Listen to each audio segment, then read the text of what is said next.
Sauveteur raciste sauve une fille d'Onward, perd son emploi à cause d'elle. Le soleil scintillait à la surface ondulée de la piscine communautaire, projetant des motifs brillants sur la scène animée. Les familles se regroupaient sous des parasols colorés, les tout-petits poussèrent des cris de joie dans la zone peu profonde, et les adolescents sautaient audacieusement des tremplins. C'était une journée parfaite pour la détente et les loisirs, un moment qui rassemblait tout le quartier. Pourtant, perché haut dans sa chaise de sauveteur, un homme blanc observait la piscine avec un air détaché. Ses lunettes de soleil masquant son regard mais pas le sourire d'indifférence sur son visage. Connu pour son comportement brusque et son autorité sans faille, le sauveteur avait une réputation. Il était compétent sans aucun doute, des années d'expérience et d'innombrables sauvetages à son actif. Mais son attitude laissait souvent à désirer. De subtiles remarques sur ceux qui méritaient d'être à la piscine, murmurées seulement à ceux qui l'appréciaient, révélaient un préjugé qu'il portait comme un insigne invisible. Il se vantait de maintenir l'ordre à la piscine, mais sa notion d'ordre était imprégnée de suppositions et de biais. De son point de vue, il remarqua une jeune fille noire s'approchant de l'eau. Elle ne devait pas avoir plus de 15 ans, ses yeux brillants de joie, alors qu'elle riait avec des amis au bord de la piscine. Son esprit insouciant semblait être en contraste frappant avec la posture rigide du sauveteur. Elle ajusta ses lunettes et plongea gracieusement dans l'eau, ses coups de bras puissants et maîtrisés fendant la surface avec aisance. Elle était clairement à l'aise dans l'eau, ses mouvements fluides et confiants. Le sauveteur se réajusta dans sa chaise,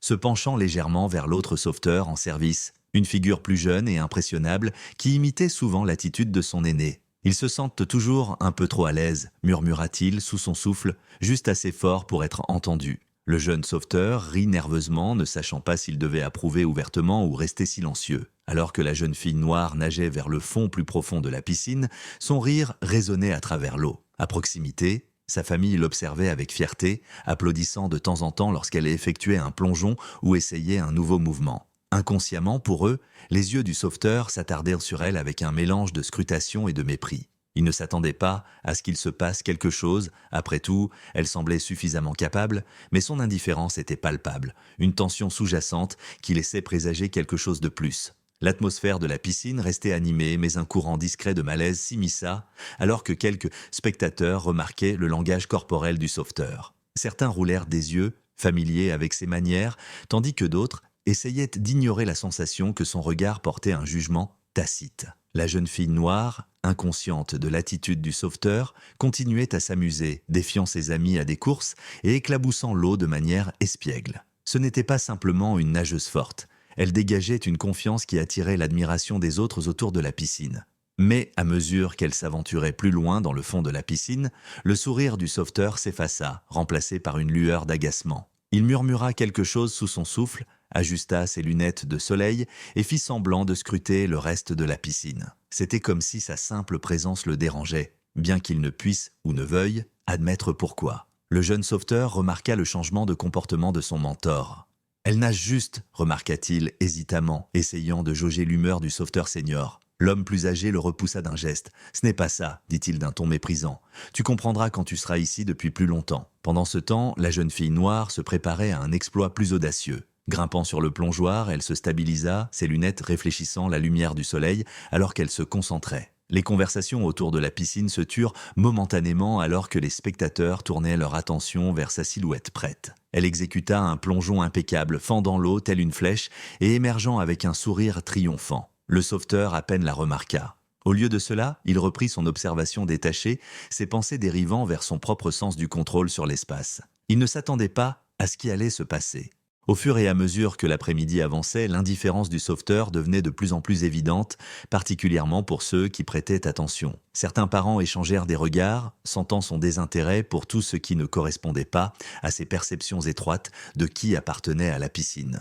Quelques-uns murmurèrent entre eux, notant qu'il semblait rapide à corriger certains enfants, mais fermait les yeux sur d'autres. En contraste frappant, la présence de la jeune fille noire continuait d'illuminer la piscine. Sa confiance et ses compétences étaient indéniables, attirant l'attention et l'admiration de ceux autour d'elle. Elle était le genre de nageuse qui pouvait inspirer les autres, son énergie étant contagieuse et sa détermination claire. Mais sous la surface de cet après-midi ensoleillé, une tempête se préparait. Les préjugés du sauveteur, son incapacité à la voir pour ce qu'elle était vraiment, allaient de bientôt se confronter. Au fur et à mesure que la journée avançait, la tension qui s'était accumulée depuis son arrivée allait exploser en un moment que personne à la piscine n'oublierait. Et lorsque cela arriverait, cela ne redéfinirait pas seulement la place du sauveteur à la piscine, mais aussi élèverait la présence de la jeune fille noire à quelque chose de bien plus grand que ce que quiconque aurait pu anticiper. La jeune fille noire, débordante d'énergie et de détermination, n'était pas simplement une nageuse récréative.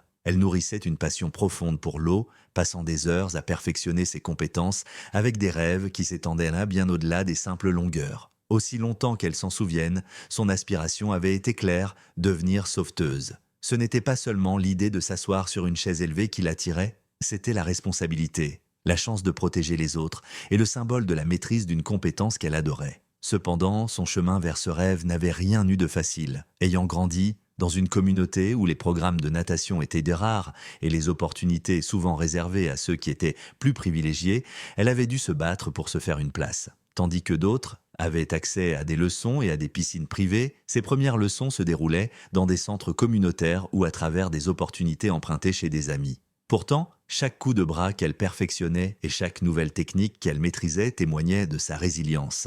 Elle n'était pas étrangère aux stéréotypes que les gens lui lançaient le souvent, de manière subtile ou ouverte. Des commentaires comme « tu ne ressembles pas à une nageuse » ou des regards incrédules lorsqu'elle parlait de ses aspirations étaient des occurrences régulières. Mais sa confiance dans l'eau, sa concentration inébranlable sur son objectif de devenir sauveteuse et l'encouragement de sa famille la gardaient ancrée. Il lui rappelait qu'elle ne brisait pas seulement des barrières pour elle-même, mais qu'elle ouvrait aussi des portes pour d'autres comme elle. Les conséquences de l'incident laissèrent une onde de tension non résolue parmi les habitués et le personnel de la piscine. Cependant, la jeune fille noire se comporta avec une détermination silencieuse. Elle rentra chez elle ce soir-là, repassant les événements dans son esprit, non pas comme une victime, mais comme quelqu'un prêt à provoquer le changement. Sa résolution se renforça. Elle décida qu'il était temps de prendre un rôle qu'elle avait toujours admiré, devenir sauveteuse elle-même. Poussée par son désir de s'assurer que personne d'autre n'ait à endurer le traitement qu'elle avait subi, elle rechercha des certifications de sauveteur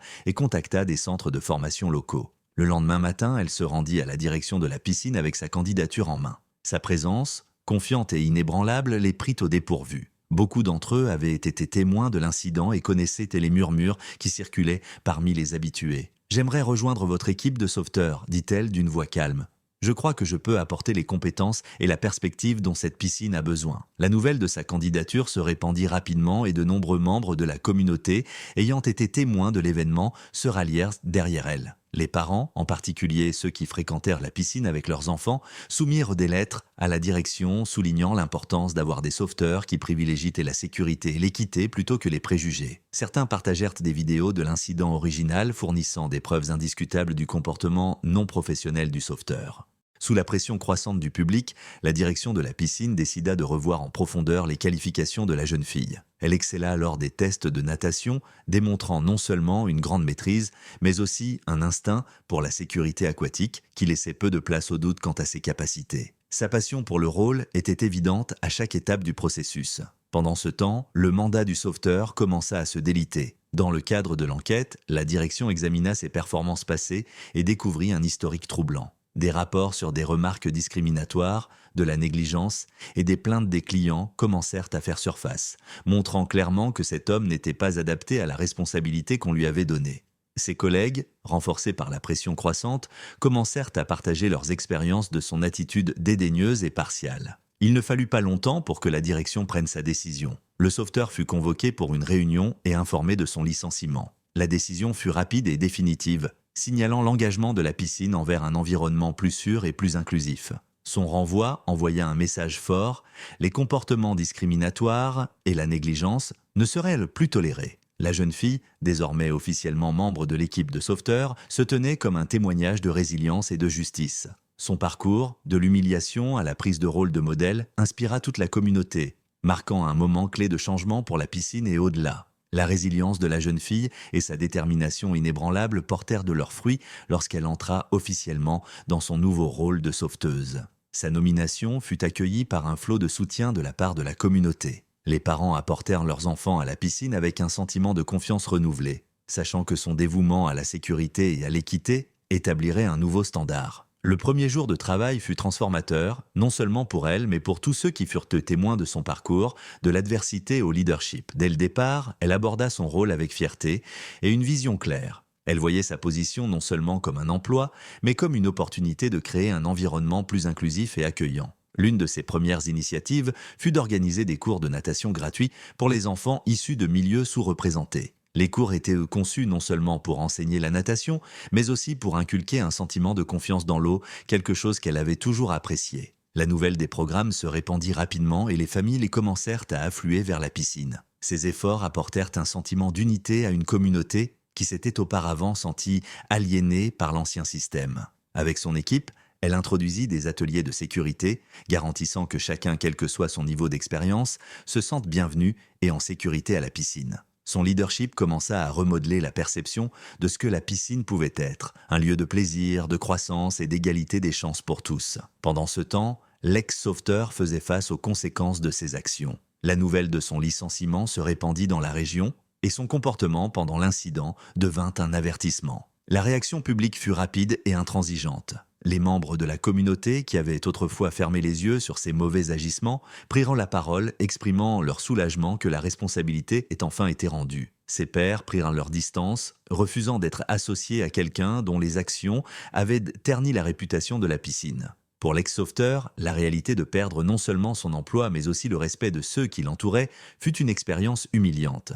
Privé de sa position d'autorité pour le protéger, il dut faire face à l'impact de ses préjugés et de sa négligence. Cette perte lui rappela que le pouvoir sans responsabilité est éphémère et que le respect doit être gagné par des actions, pas exigé par une position. À mesure que le leadership de la jeune fille prenait de l'ampleur, elle prouva que la transformation était possible, même face à des biais profondément enracinés. La piscine, autrefois un lieu de division, devint un symbole d'unité et de progrès. Son histoire résonna bien au-delà de la communauté, inspirant d'autres à lutter contre la discrimination et à œuvrer pour l'inclusivité. Les effets de ces actions se firent ressentir non seulement dans la piscine, mais aussi dans le dialogue plus large sur l'équité et le respect dans tous les espaces. La transformation de la piscine en un lieu d'inclusivité et d'équité fut remarquable. Ce qui avait été un environnement teinté de biais non dits et de favoritisme devint un espace vibrant et accueillant pour les personnes de tous âges et de tous horizons. Les parents, qui avaient hésité à amener leurs enfants, revinrent rassurés par les changements visibles. Les jeunes nageurs, dont beaucoup ne s'étaient jamais sentis à l'aise dans de tels espaces, s'éclaboussèrent maintenant librement, leur rire résonnant contre les murs. La jeune fille, désormais le visage de cette nouvelle ère, se tenait avec une confiance calme et un sens du but. Sa présence sur la chaise de sauveteur n'était pas simplement un travail, c'était un symbole de progrès et de la puissance de la persévérance.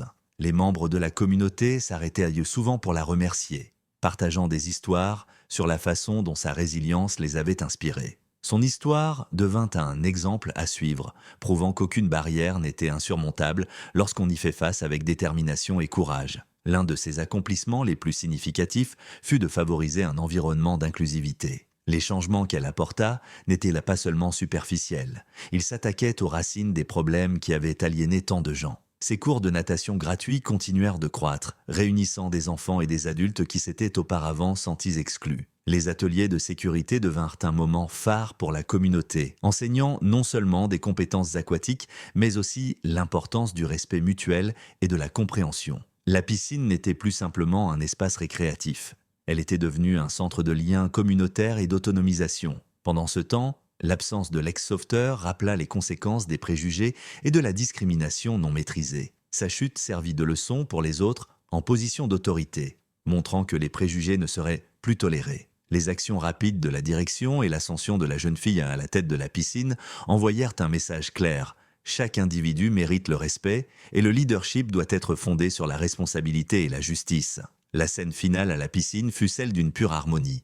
Un groupe diversifié de nageurs occupait l'eau, des enfants de tous horizons apprenant ensemble, des familles profitant de la journée et même des adolescents pratiquant des exercices de sauveteur inspirés par le parcours de la jeune fille. Elle était assise sur sa chaise de sauveteur, scrutant l'eau d'un regard calme mais attentif, son sifflet pendu autour du cou. Le sourire sur son visage n'était pas simplement celui de la satisfaction, mais de la fierté et de l'accomplissement. Elle comprenait la gravité de son rôle, non seulement en tant que sauveteuse, mais aussi en tant que leader qui avait redéfini ce que cela signifiait, servir et protéger. La piscine, transformée sous sa surveillance, reflétait sa vision, un lieu où chacun était valorisé et en sécurité. L'ombre de l'ex-sauveteur fut remplacée par sa lumière, sa présence étant un phare de ce que la communauté pouvait accomplir lorsque l'équité prévalait. Alors que le soleil commençait à se coucher, ses rayons scintillant à la surface de l'eau, la jeune fille ajusta sa casquette et se leva un instant, observant la scène joyeuse devant elle. Ce n'était pas juste un travail, c'était un but accompli.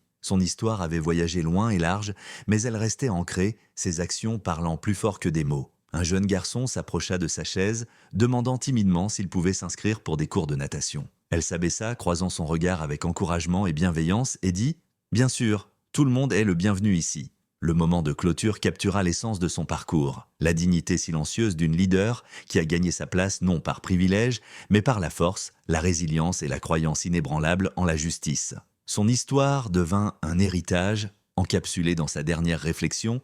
Le leadership n'est pas donné. Il se gagne par le courage et un engagement envers la justice.